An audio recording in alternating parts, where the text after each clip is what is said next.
नमस्कार, मैं प्रतिभा सिंघवी आज बीकॉम पार्ट द्वितीय वर्ष के बच्चों के लिए एक नई वीडियो के साथ।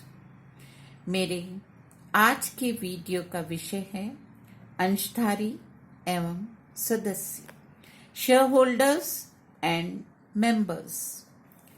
प्रत्येक पंजीकृत कंपनी में सदस्य अवश्य होते हैं। अंश पूंजी वाली कंपनी के सदस्य अंशधारी भी हो सकते हैं, किंतु बिना अंश पूंजी वाली कंपनी के सदस्यों के पास अंश न होने के कारण वे केवल सदस्य होते हैं, अंशधारी नहीं हो सकते हैं। भारतीय कंपनी अधिनियम 2013 की धारा 2 उपधारा 55 में सदस्य से तात्पर्य इस प्रकार लगाया गया है: कंपनी के सीमा नियम का अभिदान करने वाले अर्थात उस पर हस्ताक्षर करने वाले व्यक्तियों के संबंध में यह माना जाएगा कि वे कंपनी के सदस्य बनने के सहमत हो गए हैं तथा कंपनी के समामेलन पर उनका नाम कंपनी के सदस्यों के रजिस्टर में सदस्यों के रूप में लिखा जाएगा, वह कंपनी का सदस्य होगा। दूसरा, प्रत्येक अन्य व्यक्ति जो कंपनी का सदस्य बनने का लिखित ठहराव करता है तथा जिसका नाम सदस्यों के रजिस्टर में लिखा जाता है, कंपनी का सदस्य होगा। तीसरा, ऐसा प्रत्येक व्यक्ति जो किसी कंपनी की अंश पूंजी का धारक है और जिसका नाम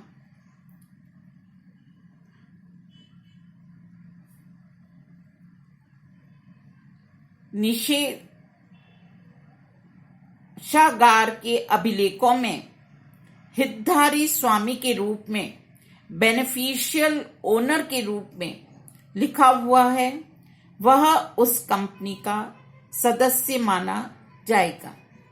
यह मैंने आपको बताया कंपनी अधिनियम के अंतर्गत जो सदस्य को परिभाषित किया गया है। सामान्य रूप से हम यह कह सकते हैं कि कंपनी के सदस्य से तात्पर्य किसी ऐसे व्यक्ति से है जिसने उस कंपनी के सीमा नियम पर हस्ताक्षर किए हैं अथवा जिसने उस कंपनी का सदस्य बनने का ठहराव किया है तथा उसका नाम कंपनी के सदस्यों के रजिस्टर में अंकित है, अथवा उस कंपनी के किसी ऐसे अंशधारी से जिसका नाम अंशधारियों के रजिस्टर में लिखा गया है, वह कंपनी का सदस्य माना जाएगा। सदस्यता की कुछ शर्तें हैं, वो शर्तें हम देखेंगे कि कोई भी व्यक्ति कंपनी का सदस्य हो सकता है यदि वह निम्न शर्तों में को पूरा करता हो। सबसे पहली शर्त है यदि वह किसी कंपनी के सीमा नियम का अभिदाता हो और उसका नाम उस कंपनी के सदस्यों के रजिस्टर में अंकित हो। दूसरा, यदि वह किसी कंपनी का सदस्य बनने का लिखित ठहराव करता हो और उसका नाम सदस्यों के रजिस्टर में अंकित हो।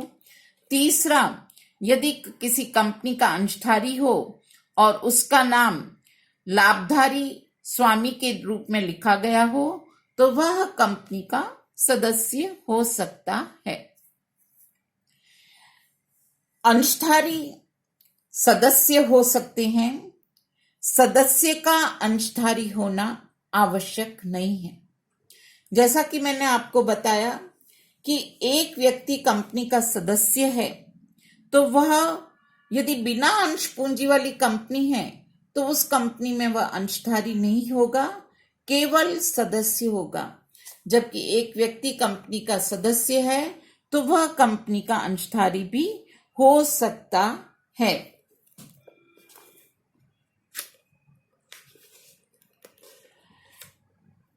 सदस्य तथा अंशधारियों में जो अंतर है उसे मैं आपके व्हाट्सएप ग्रुप के अंदर आपको शेयर करूंगी।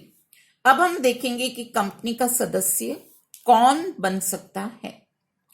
सामान्यतः प्रत्येक ऐसा व्यक्ति जिसमें अनुबंध करने की क्षमता है वह कंपनी का सदस्य बन सकता है, किंतु यदि कंपनी के अंतर नियमों द्वारा किसी प्रकार की व्यक्ति या व्यक्तियों के समूह की सदस्यता पर प्रतिबंध लगा रखा है तो वे व्यक्ति या समूह कंपनी के सदस्य नहीं बनाए जा सकते हैं। सामान्यतः निम्नलिखित या जो मैं आगे आपको बता रही हूं वे व्यक्ति कंपनी के सदस्य बनाए जा सकते हैं। सबसे पहला, अनुबंध करने की क्षमता रखने वाले व्यक्ति, अर्थात वे व्यक्ति जो स्वस्थ हैं, वयस्क हैं और जिन्हें राजनियम के द्वारा अयोग्य घोषित नहीं किया गया है, किसी भी कंपनी के सदस्य बन सकते हैं। अवयस्क व्यक्ति अनुबंध करने की क्षमता नहीं रखता है और उसके द्वारा किया गया ठहराव पूर्ण रूप से व्यर्थ होता है, अतः वह कंपनी का सदस्य नहीं हो सकता है। अवयस्क की ओर से उसके पिता या संरक्षक अंशों के आवेदन पत्र पर हस्ताक्षर करते हैं तो भी अंशों का आवंटन व्यर्थ नहीं माना जाएगा। दूसरा आता है विदेशी व्यक्ति। विदेशी व्यक्ति कंपनी की सदस्यता प्राप्त कर सकते हैं यदि देश के कानून तथा कंपनी के अंतर नियमों द्वारा विदेशियों को सदस्यता पर प्रतिबंध नहीं लगाया गया है। हमारे देश के कानून के अनुसार विदेशी व्यक्ति भारतीय कंपनियों के अंशधारी बन सकते हैं, परंतु उस विदेशी नागरिक का सभाओं की सूचना प्राप्त करने का अधिकार तथा मतदान करने का अधिकार उस समय समाप्त कर दिया जाता है जबकि उस देश के नागरिक को शत्रु घोषित कर दिया जाता है। तीसरा आता है अनिवासी व्यक्ति, नॉन रेजिडेंट पर्सन। यदि भारत का कोई व्यक्ति या भारत का कोई नागरिक भारत का निवासी नहीं है तो वह भारत में समामेलित किसी भी कंपनी का तब तक सदस्य नहीं बन सकता है जब तक कि भारतीय रिजर्व बैंक उसे आज्ञा प्रदान नहीं करता है। कोई भी कंपनी ऐसे व्यक्ति को अंशों का आवंटन या हस्तांतरण देश के कानून यथा FEMA foreign exchange management act के प्रावधानों के अनुसार ही कर सकती है। चौथा, कंपनी कोई भी कंपनी किसी दूसरी कंपनी के अंश खरीदकर सदस्य बन सकती है और उस कंपनी के सीमा नियम तथा अंतर नियम में इस प्रकार की व्यवस्था दे रखी है। यदि इस प्रकार की कोई भी कंपनी किसी अन्य कंपनी से समझौता या व्यवस्था करते समय भी अंश स्वीकार कर सकती है।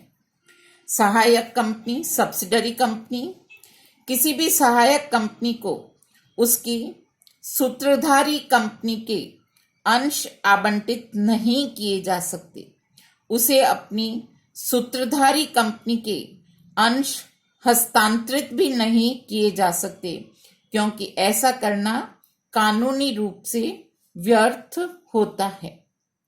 संयुक्त हिंदू परिवार, जॉइंट हिंदू फैमिली, किसी भी संयुक्त हिंदू परिवार का कर्ता अपने नाम से किसी भी कंपनी की अंश खरीद सकता है। परिवार का कर्ता कंपनी का सदस्य बन सकता है तथा सदस्यों के रजिस्टर में उसका नाम संयुक्त हिंदू परिवार के कर्ता के रूप में ही लिखा जाएगा। साझेदारी फर्म। कोई भी साझेदारी फर्म सामान्यतः किसी भी कंपनी की सदस्य नहीं बन सकती है।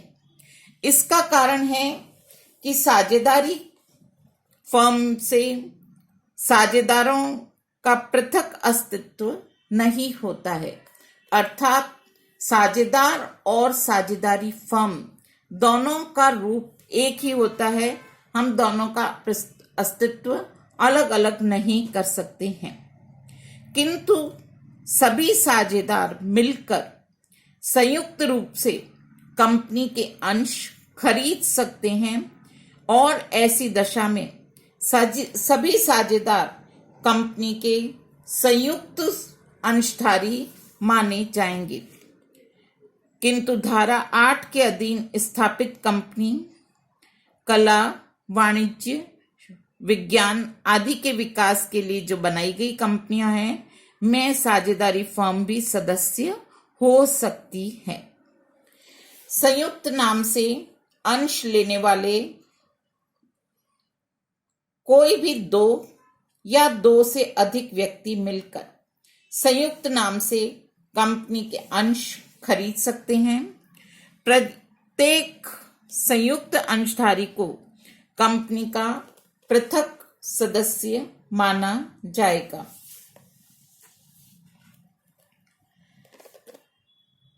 विवाहित स्त्री। कोई भी विवाहित स्त्री अपने निजी धन से कंपनी के अंश खरीदती है तो वह कंपनी की अंशधारी तथा सदस्य बन सकती है। प्रन्यासी।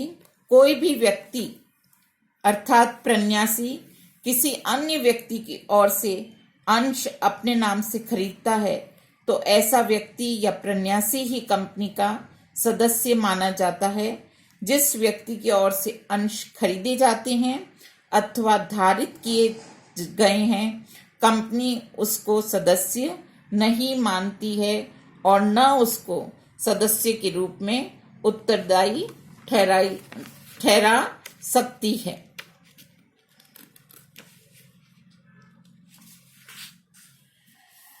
सहकारी संस्था या सहकारी समिति जो पंजीकृत है तथा जिसका अपने सदस्यों से पृथक अस्तित्व है, कंपनी की सदस्य बन सकती है। पंजीकृत समिति या रजिस्टर्ड सोसाइटी। कोई भी रजिस्टर्ड सोसाइटी किसी कंपनी के अंश खरीद सकती है तथा सदस्य बन सकती है यदि उसके नियम तथा उपनियम में ऐसा करने का अधिकार उसे दिया गया हो। ट्रेड यूनियंस, श्रम संघ एक पंजीकृत निगम निकाय है जिसका अपने सदस्यों से पृथक अस्तित्व होता है, अतः कोई भी श्रम संघ अपने नाम से अंश खरीद और धारित कर सकता है। दिवालिया। कोई भी दिवालिया व्यक्ति कंपनी का सदस्य तब तक बना रहता है जब तक कि उसका नाम कंपनी के सदस्यों के रजिस्टर में लिखा हुआ है, परंतु उसके लाभदायी हित राजकीय प्रापक को हस्तांतरित हो जाते हैं। कोई भी काल्पनिक व्यक्ति कंपनी के अंश नहीं खरीद सकता है और अंशों की बंधकी यदि किसी व्यक्ति ने कंपनी को उसके अंशों के बंधक पर ऋण दिया है तो ऐसी दशा में वह ऋणदाता उन अंशों का धारक तथा कंपनी का सदस्य माना जाएगा। अब हम देखेंगे सदस्य बनने की विधि। तो सदस्य बनने की विधियों के बारे में मैं संक्षेप में आपको बता दूं कि कोई भी व्यक्ति सीमा नियम पर हस्ताक्षर कर कंपनी का सदस्य बन सकता है। ये सदस्य कंपनी के वैधानिक तथा प्रथम सदस्य कहलाते हैं, क्योंकि जब सीमा नियम का निर्माण होता है तो ये प्रथम व्यक्ति होते हैं जो कंपनी के सदस्य बनते हैं। कंपनी की वैधानिकता को पूरा करने के कारण इन्हें कंपनी के वैधानिक सदस्य भी कहते हैं। दूसरा, अंशों के आवेदन तथा आवंटन के द्वारा जब एक व्यक्ति कंपनी के अंशों को लेने के लिए आवेदन करता है और कंपनी उसे अंशों का आवंटन कर देती है तो वे व्यक्ति कंपनी के सदस्य बन जाते हैं। अंशों के हस्तांतरण के द्वारा जब कोई शेयर होल्डर अपने अंश किसी अन्य व्यक्ति को हस्तांतरित करता है, ट्रांसफर करता है, तो जिस व्यक्ति को ट्रांसफर किए जाते हैं वह व्यक्ति कंपनी का सदस्य बन सकता है। अंशों के उत्तराधिकार में जब किसी एक व्यक्ति की मृत्यु या उसके पश्चात उसके नामांकित को, उसके उत्तराधिकारी को वो अंश प्राप्त होते हैं तो वह सदस्यता को भी प्राप्त करता है। इसी प्रकार नकद के अतिरिक्त प्रतिफल में अंश प्राप्त करने वाला, ऋण पत्रों का अंशों में परिवर्तन करने वाला, ये सब अंशों की सदस्यता को प्राप्त कर सकते हैं। अब हम लेंगे सदस्यता की समाप्ति। तो सदस्यता की समाप्ति में पहला है अंश हस्तांतरण पर। जब एक व्यक्ति अपने अंशों को दूसरे व्यक्ति को हस्तांतरित करता है तो हस्तांतरित करने वाले व्यक्ति का नाम सदस्यों की रजिस्टर में से हटा दिया जाता है। कंपनी द्वारा सदस्यों के अंशों का हरण करने, बकाया याचनाओं का भुगतान नहीं करने पर जब कंपनी किसी व्यक्ति के अंशों का हरण करती है तो वह व्यक्ति कंपनी का सदस्य नहीं रहता है। जब एक व्यक्ति अपने अंशों का कंपनी के समक्ष समर्पण कर देता है, सरेंडर कर देता है, तो सरेंडर करने के बाद भी वह कंपनी का सदस्य नहीं रहता है। ग्रहणाधिकार के उपयोग के द्वारा भी कंपनी किसी सदस्य के अंशों के अधिकार ले लेती है और ऐसी दशा में सदस्यता समाप्त हो जाती है। अंशों के क्रय के अनुबंध का परित्याग करने पर भी सदस्यता समाप्त हो जाती है। अंशों के शोधन के द्वारा, अंशों की वापस खरीद पर, ये इस प्रकार से कुछ स्थितियां हमने देखी जिसके द्वारा सदस्यता की समाप्ति हो जाती है। इसी प्रकार से अंशों के हस्तांतरण, सदस्य के दिवालिया होने, अधिकरण के आदेश में के द्वारा अंश वापस लेने या कंपनी का विघटन होने पर इसकी समाप्ति हो जाती है। मैं अपना वीडियो आज यहीं पर समाप्त करती हूँ।